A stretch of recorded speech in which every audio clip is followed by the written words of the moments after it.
Tax payers खासकर नौकरी करने वाले लोगों को 1 फरवरी को बड़ी खुशखबरी मिल सकती है, क्योंकि वित्त मंत्री निर्मला सीतारमण 1 फरवरी को बजट 2025 पेश करेंगी और इस बार बजट से आम लोगों को काफ़ी कुछ उम्मीदें हैं, खासकर एक मिडिल मैन को। सरकार इनकम टैक्स घटाने के साथ ही स्टैंडर्ड डिडक्शन भी बढ़ा सकती है। अब ये कैसे बढ़ेगा, कंप्लीटली इस वीडियो के अंदर हम बात करने वाले हैं। आपके साथ में मैं हूँ राहुल कुमावत। सूत्रों के अनुसार सरकार इनकम टैक्स की नई रिजीम में स्टैंडर्ड डिडक्शन बढ़ाएगी और इससे नए रिजीम में टैक्स पेयर्स की दिलचस्पी भी बढ़ने वाली है। कहीं रिपोर्ट्स के अंदर ये वाली बात भी चल रही है कि सरकार जो पुराना टैक्स रिजीम है उसको बंद भी कर सकती है और जो नया रिजीम है उसी को ही चालू रखेगी, क्योंकि उसके अंदर लोगों की अभी दिलचस्पी कम है। अब इसके लिए नए पैंतरे सरकार की तरफ से अपनाए जा सकते हैं।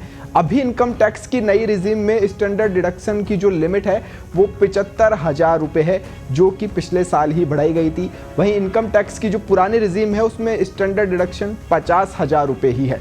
23 जुलाई 2024 को पेश बजट में वित्त मंत्री निर्मला सीतारमण ने इनकम टैक्स की नई रिजीम का इस्तेमाल करने वाले टैक्स पेयर्स के लिए जो डिडक्शन की लिमिट है वो 50,000 रुपये से बढ़ाकर 75,000 रुपये कर दिया था।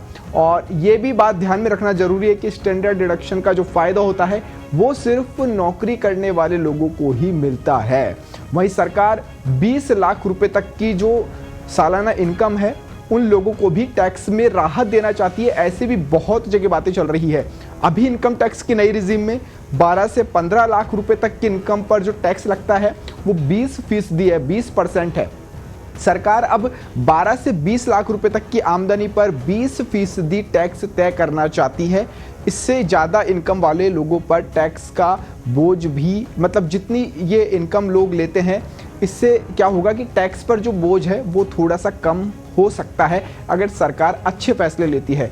अभी इनकम टैक्स की जो नई रिजीम है उसमें सालाना 15 लाख रुपए से ज़्यादा इनकम वाले लोगों पर 30% टैक्स लगता है। अब इसके अंदर बदलाव होता है तो सीधा असर एक मिडिल क्लास मैन के ऊपर पड़ने वाला है जब टैक्स का इंतज़ार करता है। ज़्यादातर लोग जो बजट आता है उसके अंदर इंतज़ार उन लोगों को टैक्स का रहता है कि टैक्स के अंदर उनको किस तरह से छूट मिल रही है, कौन कौन से डिडक्शंस मिल रहे हैं ATC ATD के अंदर और क्या क्या रिजीम्स है उसके अंदर चेंज सरकार की तरफ से किया जाता है। लेकिन इस साल माना जा रहा है कि बजट 2025 काफ़ी बहुत कुछ डिसाइड करने वाला है।